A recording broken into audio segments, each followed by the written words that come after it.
The anticipation of our trip to San Diego had been building for months. Lucy and I had meticulously planned every detail, from our flight itinerary to the list of must-visit attractions.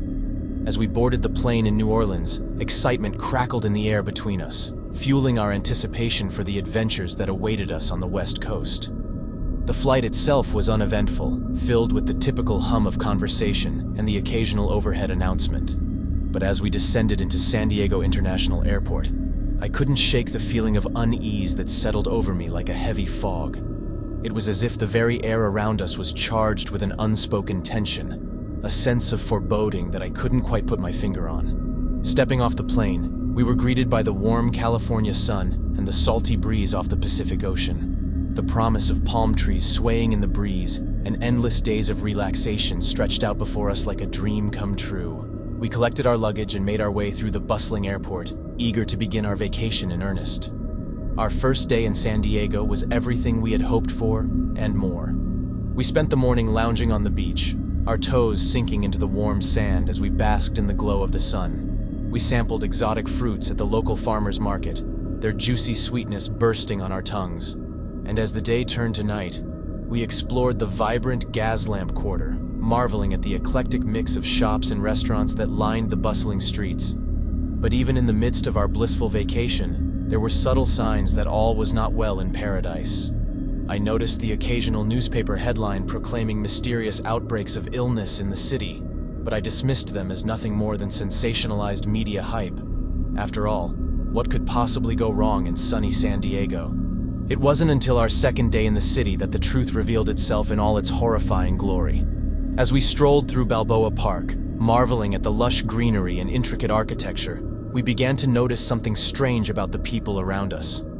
Their movements were slow and disjointed, their eyes vacant and glassy. It was as if they were merely going through the motions, their humanity stripped away by some unseen force. At first, we brushed off the odd behavior, chalking it up to the stress of city life or perhaps a particularly potent strain of flu making its rounds. But as the day wore on, the situation only grew more dire. We encountered groups of people staggering through the streets, their flesh pallid and their mouths stained with blood. And with dawning horror, we realized the truth. San Diego was in the grip of a full-blown zombie apocalypse. Panic gripped my heart as I struggled to come to terms with the terrifying reality unfolding around us. The once bustling streets were now eerily silent, save for the guttural moans of the undead echoing through the night. Lucy and I clung to each other, our survival instincts kicking into overdrive as we navigated the treacherous landscape of the city. We scavenged for supplies wherever we could find them, raiding abandoned stores and homes in search of food, water, and weapons. Every shadow seemed to conceal a potential threat, every sound sending adrenaline coursing through our veins. And as the days stretched into weeks, we faced countless harrowing encounters with the undead, narrowly escaping death by the skin of our teeth time and time again. But amidst the chaos and carnage, there was one secret that I kept buried deep within me, a truth that threatened to tear apart the fragile bond between Lucy and me. During the third week of our ordeal, as we fought off a horde of zombies in a deserted alley, I felt a sharp pain in my arm as one of the creatures sank its teeth into my flesh. I knew what it meant. I knew that I had been infected, that the virus was coursing through my veins, slowly transforming me into one of the very monsters we were fighting to survive against. However, I also knew from witnessing a couple, Ben and Jesse, who were bitten, that it could take weeks before the virus fully took hold. So, I couldn't bring myself to tell Lucy. I couldn't bear to see the look of horror and betrayal in her eyes.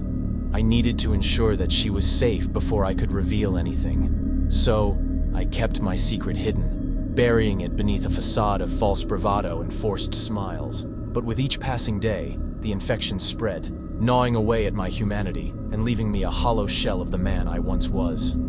I watched in silent agony as Lucy risked her life time and time again to protect me, oblivious to the truth that lurked just beneath the surface. But as the days turned into weeks, I could feel my strength waning, could sense the darkness closing in around me like a suffocating shroud. And finally, one fateful night, as we huddled together in the crumbling ruins of an abandoned building, I knew that I could no longer keep my secret from Lucy. The nightmare seized me like icy claws, wrenching me from the depths of sleep with a gut-wrenching jolt. Gasping for air, I bolted upright, my pulse thundering in my ears like a drumbeat of dread. The room spun around me as I struggled to orient myself, the remnants of the horrifying vision still dancing behind my eyelids like twisted specters of the night. With trembling hands, I lifted my shirt, dread pooling in the pit of my stomach as I beheld the black veins snaking their way across my skin, a macabre roadmap of the infection that was slowly devouring me from within. It was as if the very essence of darkness had taken root in my veins, spreading its malevolent tendrils throughout my body like a creeping vine of death. Beside me, Lucy stirred, her eyes wide with terror as they met mine. I could see the horror mirrored in her gaze, the realization dawning on her that the nightmare we were living was all too real. But before I could utter a word, the primal urge to consume flesh surged through me like a tsunami of terror, threatening to drown me in its ravenous hunger. "Run, Lucy," I managed to choke out, my voice hoarse with anguish.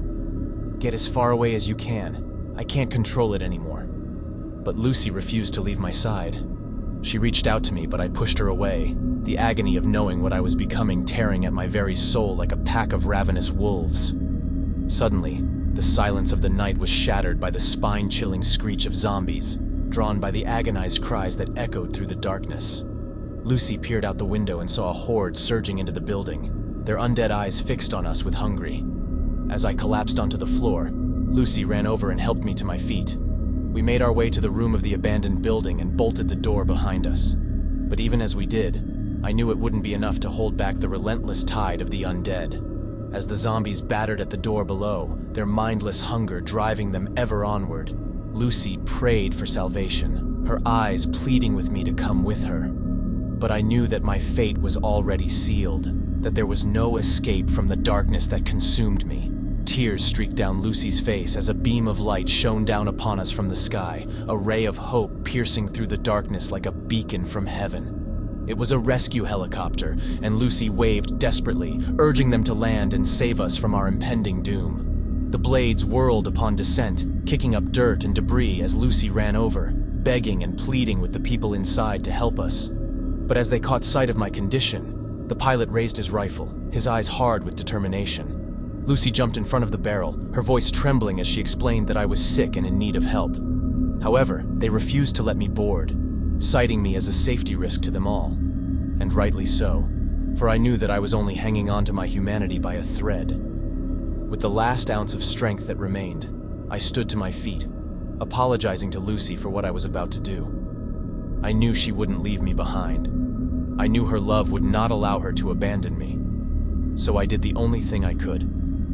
I hobbled over and unlatched the bolt on the door, standing with my arms out wide as the zombies began to storm the roof. I watched in sorrow as the group snatched Lucy up, forcing her onto the helicopter as she screamed, disappearing into the night sky. Days later, I awoke on the roof, greeted by the warmth of the sun and the endless blue sky above. Confusion engulfed me as I lifted my shirt to find only a scar, a remnant of the bite that had sent me spiraling into a nightmarish chaos. How was it possible? Why was I still alive? Questions swirled through my mind as I made my way through the abandoned building, down to the deserted streets of the city. As I exited a building and stepped into the street, the sound of an empty can echoed on the wind, a foolish mistake on my part. The noise attracted a horde of zombies and panic surged through me as I turned to run back inside. But it was too late. The horde descended upon me, their rotting jaws snapping hungrily. I closed my eyes, bracing for the inevitable, but to my astonishment, they began to walk past me as if I were invisible. I extended my hands, waving in their faces and pushing them as they walked by, but not a single zombie paid me any mind. It was almost as if I were one of them. It was as if they weren't interested in me at all. What the hell is going on? I thought to myself. Just then, I remembered Lucy. Where was she? Where had they taken her? I began walking the zombie-filled streets, my mind racing with worry and determination. Eventually, I arrived at the location of a grocery store. I hurried inside to see what I could find, looting supplies, food, clothes, and any weapons that were available. After gearing up, I made my way back outside, opening up a map I found lying on a dead military man's body. On it were locations circled with a red marker. It read, "Safe zones." A surge of excitement ran through me as I realized she had to be in one of the areas nearby. With a newfound purpose, I picked up the dead military man's rifle and began to walk towards the area that the map had shown. I was determined to figure out what was going on with me, find my friend, and escape this paradise of the dead.